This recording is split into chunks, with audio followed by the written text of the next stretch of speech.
जैसा कि हम सब जानते हैं, मोदी सरकार के नेतृत्व में भारत ने एक बहुत बड़ा इतिहास कायम किया है। कोरोना वायरस महामारी के विरुद्ध लड़ते हुए हमारे देश के यशस्वी प्रधानमंत्री श्रीमान नरेंद्र मोदी साहब के नेतृत्व में 100 करोड़ से अधिक वैक्सीन्स हमारे देश के अंदर लगाई गई हैं।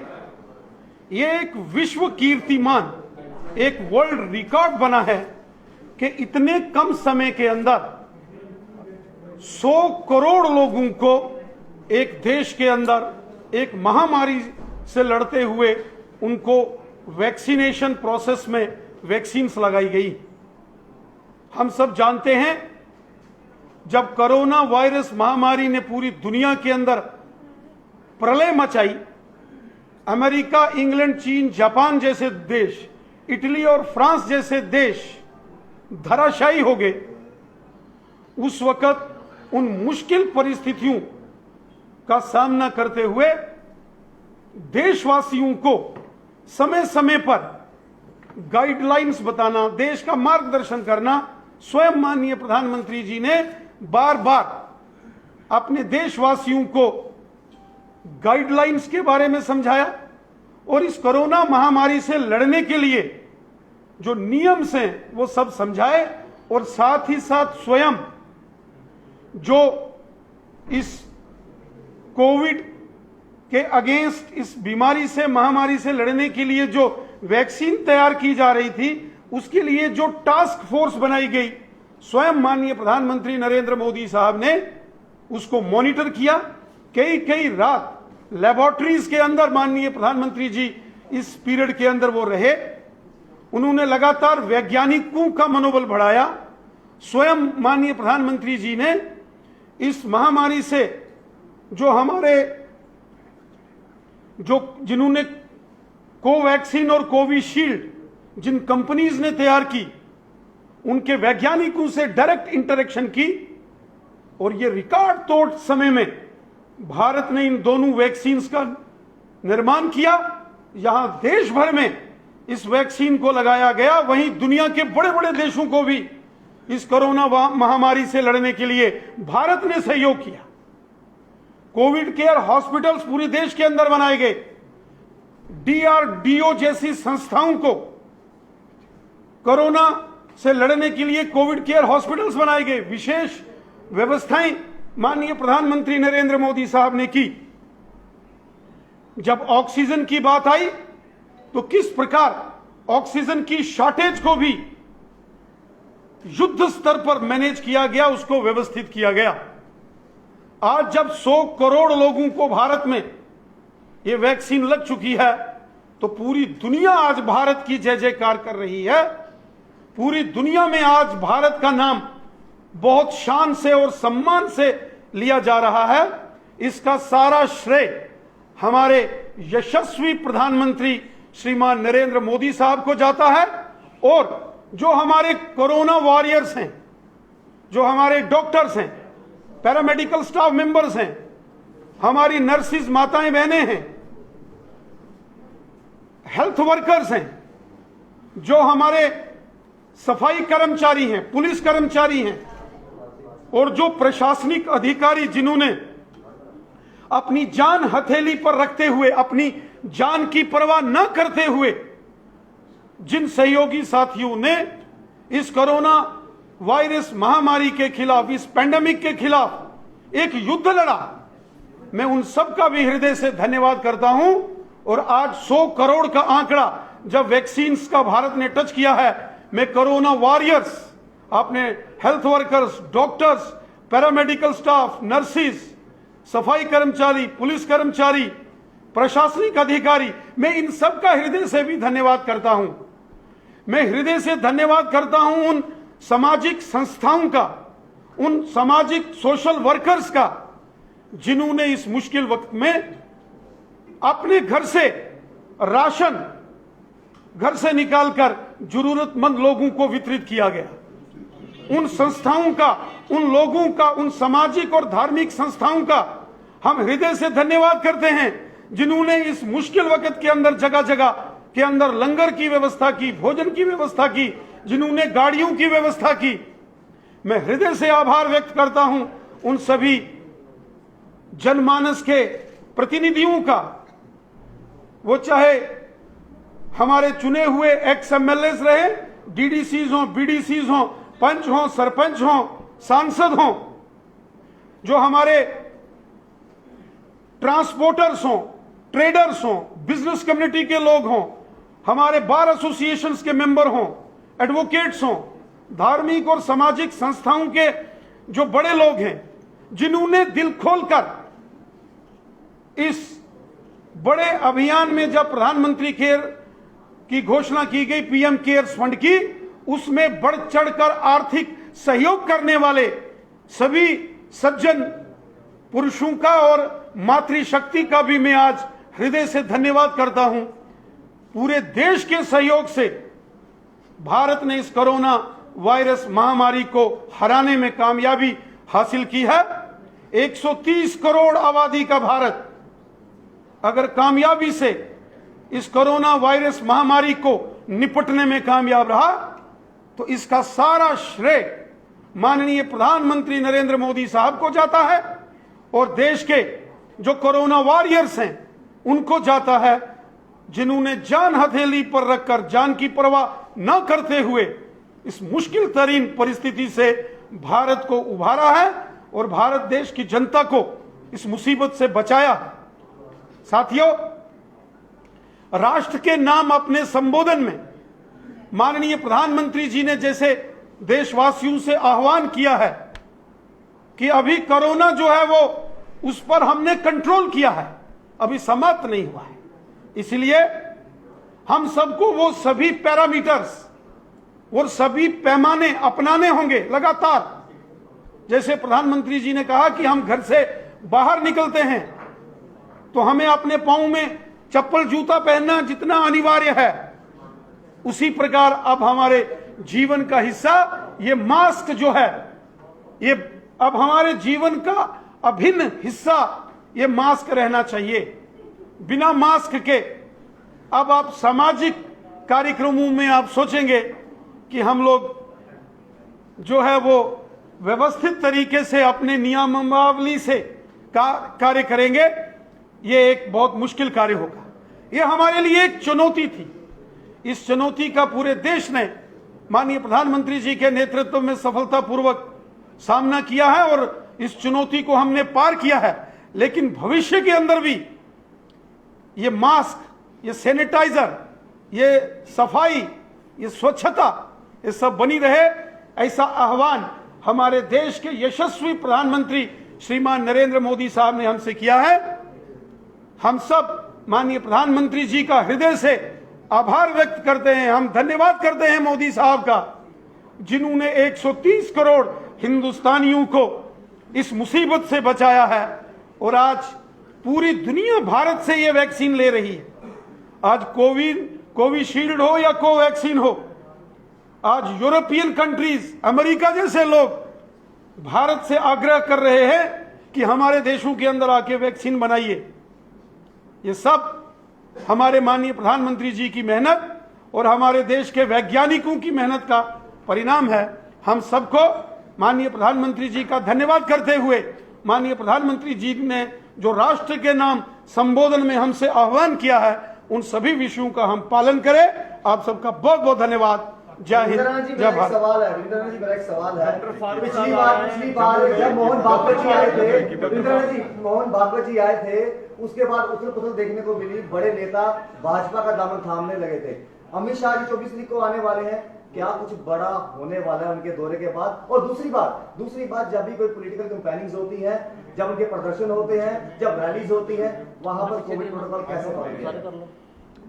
माननीय प्रधानमंत्री नरेंद्र मोदी साहब ने, मैंने पहले कहा, जिस प्रकार पूरे देश को हमेशा मार्गदर्शन किया है और पूरी देश ने प्रधानमंत्री जी की हर बात को माना है, उसी का परिणाम है कि हमने आज कोरोना वायरस महामारी पर विजय पाई है और आगे भी इस चुनौती का सब मिलकर जो जो जरूरी प्रोटोकॉल्स नियमावली है उसका हम सब ने पालन करना है। रही बात भारतीय जनता पार्टी में बड़े पैमाने पर जो विस्तार हो रहा है, जो भारतीय जनता पार्टी में अन्य अन्य दलों के बड़े नेता शामिल हो रहे हैं, हमें इस बात की प्रसन्नता है कि आज पूरे जम्मू कश्मीर के अंदर भारतीय जनता पार्टी एक बहुत ही ताकतवर राजनीतिक दल के रूप में उभर कर सामने आया है। आज भारतीय जनता पार्टी जम्मू कश्मीर की सबसे ताकतवर पॉलिटिकल पार्टी उभर के बीजेपी सामने आई है। जिस प्रकार पंचायतों के चुनाव हो, बीडीसी के चुनाव हो, डीडीसी जो जिला परिषद के चुनाव हो, जम्मू कश्मीर के अंदर जो म्युनिसिपल कमेटी, म्युनिसिपल काउंसिल और कारपोरेशन के चुनाव हो, वहां भारतीय जनता पार्टी की जबरदस्त जीत हुई थी।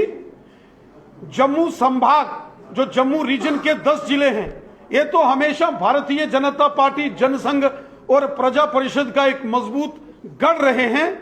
अब कश्मीर घाटी में भी कमल का फूल खिला है, चाहे वो पंचायतों के इलेक्शन हो, बीडीसी हो, डीडीसी हो।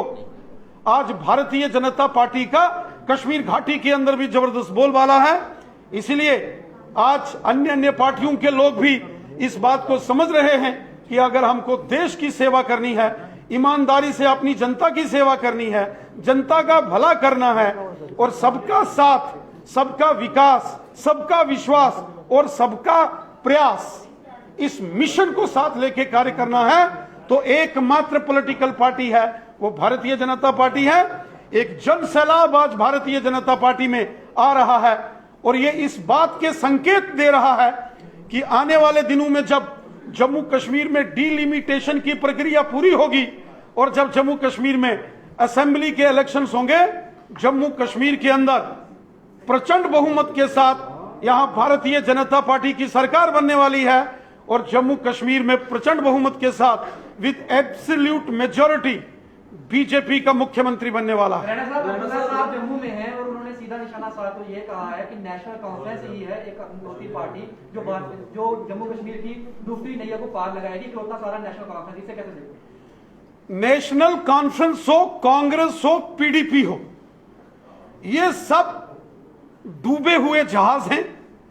कांग्रेस तो वो जहाज है जो बुरे तरीके से खुर्द-बुर्द हो चुका है और नेशनल कॉन्फ्रेंस के बड़े दिग्गज नेता नेशनल कॉन्फ्रेंस छोड़ चुके हैं। नेशनल कॉन्फ्रेंस भी धराशायी हो चुकी है। पीडीपी का तो पहले ही सफाया हो चुका है।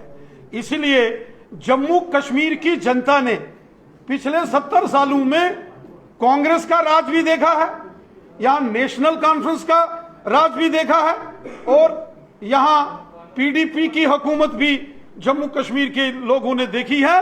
इसलिए अब जब जनता ने इन सबको रिजेक्ट किया है तो श्रीमान डॉक्टर फारूक अब्दुल्ला साहब बहुत अधिक परेशान नजर आ रहे हैं और इसी का सबब है कि कभी डॉक्टर फारूक अब्दुल्ला साहब को सर्जिकल स्ट्राइक याद आती है, कभी एयर स्ट्राइक याद आती है, कभी उनको बालाकोट नजर आता है, तो कभी दिन रात डॉक्टर फारूक अब्दुल्ला साहब को मोदी साहब की याद आती है।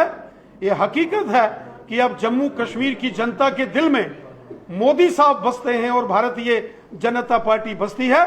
जब जनता ने ही इनको रिजेक्ट कर दिया है, जब इनके नेता ही इनको छोड़ रहे हैं, तो उसमें हमारा कसूर नहीं है, कसूर इन्हीं का है, इनकी नीतियों का है, इनके कार्यों का है। डॉक्टर फारूक अब्दुल्ला ने अपने बयान में कहा कि हिंदुस्तान और पाकिस्तान के बीच में बातचीत होनी चाहिए ताकि तभी दोनों देशों की तरक्की हो सकती है। बंदूक और बातचीत कभी एक साथ नहीं चल सकते, गोली और बोली कभी एक साथ नहीं चल सकती। डॉक्टर फारूक अब्दुल्ला साहब जो केंद्र के अंदर मंत्री रहे कई वर्षों तक, जम्मू कश्मीर के कई वर्षों तक वो मुख्यमंत्री रहे, उनके परिवार के सदस्यों ने कई वर्षों तक जम्मू कश्मीर में मुख्यमंत्री रहे। एक बार खुल के वो जरा पाकिस्तान की और आतंकवादियों की तो निंदा करें। जिस पाकिस्तान ने, जिन आतंकवादियों ने कश्मीर घाटी को लहूलुहान किया है, जिस पाकिस्तान ने जम्मू कश्मीर के बेगुनाह लोगों की हत्याएं की हैं, जिस पाकिस्तान ने जम्मू कश्मीर को कब्रिस्तान बनाने की हर कोशिश की है, उस पाकिस्तान के साथ कैसे बातचीत हो सकती है? भारत ने हमेशा अपने पड़ोसी देशों के साथ मधुर संबंध रखे। हमने हमेशा बातचीत के माध्यम से अपने पड़ोसी देशों या दुनिया के देशों हमने मधुर संबंध रखे हैं, लेकिन एक पाकिस्तान ही है जिसको बातचीत की बोली की भाषा समझ नहीं आती है। अटल बिहारी वाजपेयी साहब ही थे जो बस में बैठ के लाहौर गए थे, और अटल बिहारी वाजपेयी साहब ही थे जिन्होंने आगरा शिखर वार्ता का शुभारंभ किया था। और उसके बाद माननीय प्रधानमंत्री मोदी साहब, उन्होंने भी जब 2014 में पहली बार प्रधानमंत्री पद की शपथ ली थी तो सार्क देशों के राष्ट्राध्यक्षों को, जिनमें पाकिस्तान के प्रधानमंत्री भी शामिल थे, सबको बुलाया था। तो भारत की तरफ से हमेशा यह प्रयास रहा है कि अपने पड़ोसी देशों के साथ हमारे मधुर संबंध हो।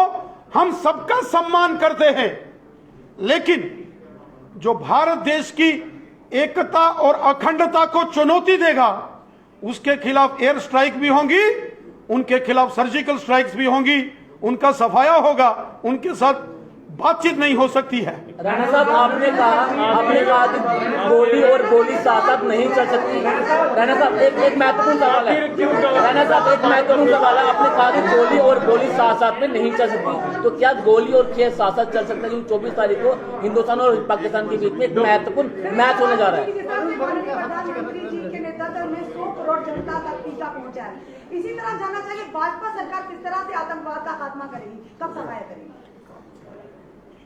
केंद्र की नरेंद्र मोदी साहब की सरकार ने जम्मू कश्मीर के अंदर भारतीय सेना, जम्मू कश्मीर पुलिस और हमारे पैरामिलिट्री फोर्सेस के जवानों को खुली छूट दी है। सेना को ये आदेश दिए गए हैं कि देखते ही आतंकवादियों का सफाया कर दिया जाए, और सेना, पुलिस और पैरामिलिट्री फोर्सेस के जवान एक इंटीग्रेटेड अभियान के तहत ऑपरेशन ऑल आउट जो जम्मू कश्मीर में चल रहा है, हमारे जवानों ने आतंकवादियों की कमर तोड़ के रखी है। पिछले 15 दिनों के अंदर 20 से ऊपर पाकिस्तानी आतंकवादियों को सेना ने मौत के घाट उतारा है।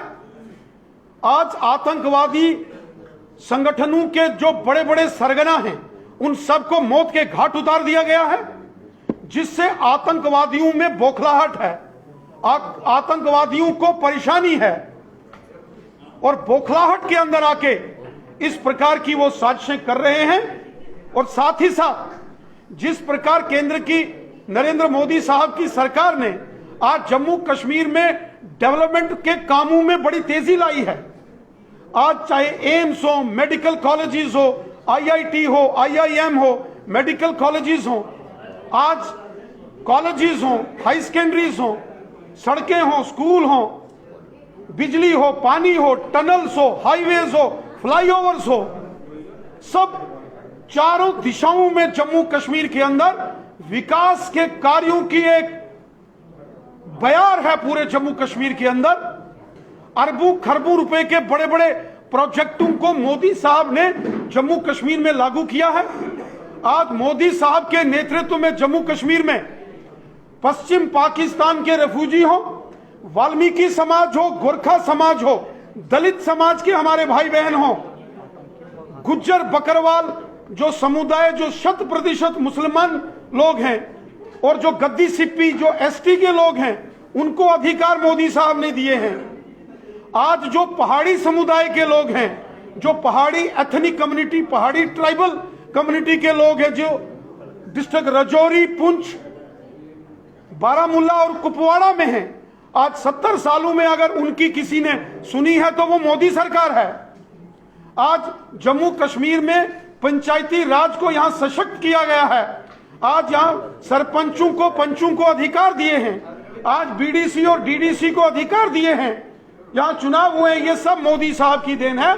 और इन सभी कार्यों से जब जम्मू कश्मीर में खुशहाली हुई, जब जम्मू कश्मीर में अमन चैन हुआ, जब मोदी साहब के प्रयास से जम्मू कश्मीर के लोग, हिंदू, मुस्लिम, सिख, ईसाई, सब मिलजुल कर प्यार मोहब्बत मान सम्मान के साथ इकट्ठे होके यहां रहने लगे, तो ये तकलीफ है पाकिस्तान को और ये तकलीफ होती है आतंकवादियों को, जिसके चलते वो एक साजिश के तहत टारगेटेड किलिंग्स करने की साजिश कर रहे हैं। लेकिन जो भी इस प्रकार का षड्यंत्र करेगा, षड्यंत्र में शामिल होगा या षड्यंत्रकारियों का मददगार होगा, वो बच नहीं पाएगा। कानून उसको कभी माफ नहीं करेगा। हमारी सेना, हमारी पुलिस और हमारे पैरामिलिट्री फोर्सेस के जवान देश दुश्मनों को सफाया करेंगे, किसी को नहीं बख्शेंगे। आखिर क्यों घाटी के नेताओं को, चाहे डॉक्टर फारूक अब्दुल्ला की बात करें,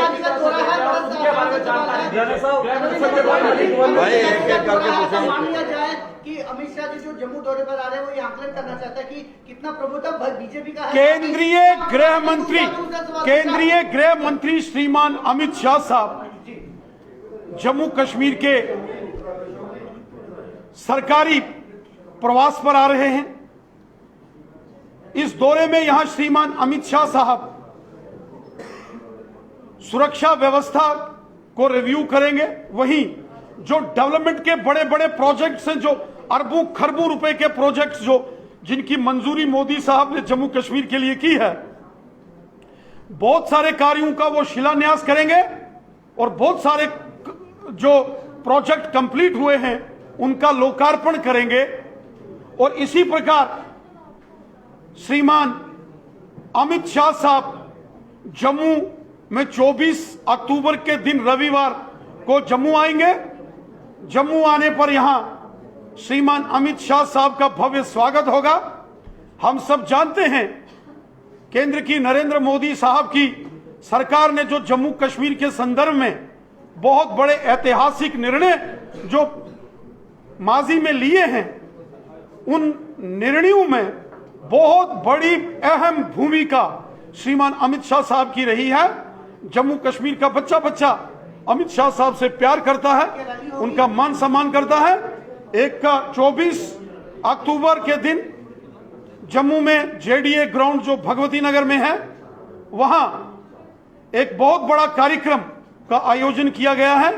यहां जो जो सरकारी योजनाओं के लाभार्थी हैं, चाहे वो गुजर बकरवाल समुदाय के लोग हों जिनको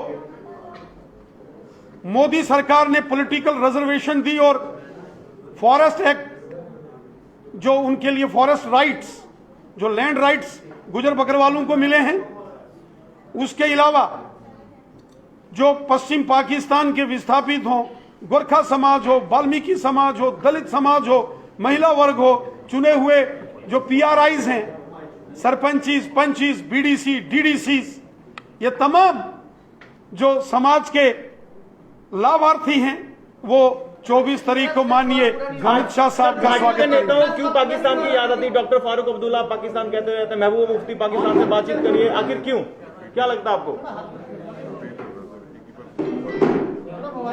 सर एक सवाल सर, सत्यपाल मलिक जो पूर्व गवर्नर रहे हैं जम्मू कश्मीर के, उन्होंने कहा रिलायंस और आरएसएस वालों ने आपने ये बोला कि गोली और गोली साथ नहीं चली, लेकिन 24 तारीख को हिंदुस्तान और पाकिस्तान के बीच एक क्रिकेट मैच होने जा रहा है। क्या लगता है कि ये समय सही है कि पाकिस्तान के साथ मैच खेला जाए? देखिए, यहां तक 24 अक्टूबर को क्रिकेट के मैच का विषय आपने कहा है। 24 अक्टूबर रविवार को जो आईसीसी T20 वर्ल्ड कप का मैच होने वाला है, भारतीय क्रिकेट टीम विराट कोहली साहब की सेना पाकिस्तानियों को धराशायी करेगी और उस खुशी में आप जश्न मनाएंगे और सब मिठाई बांटेंगे। सर करप्शन में क्या कहेंगे? सत्यपाल मलिक साहब ने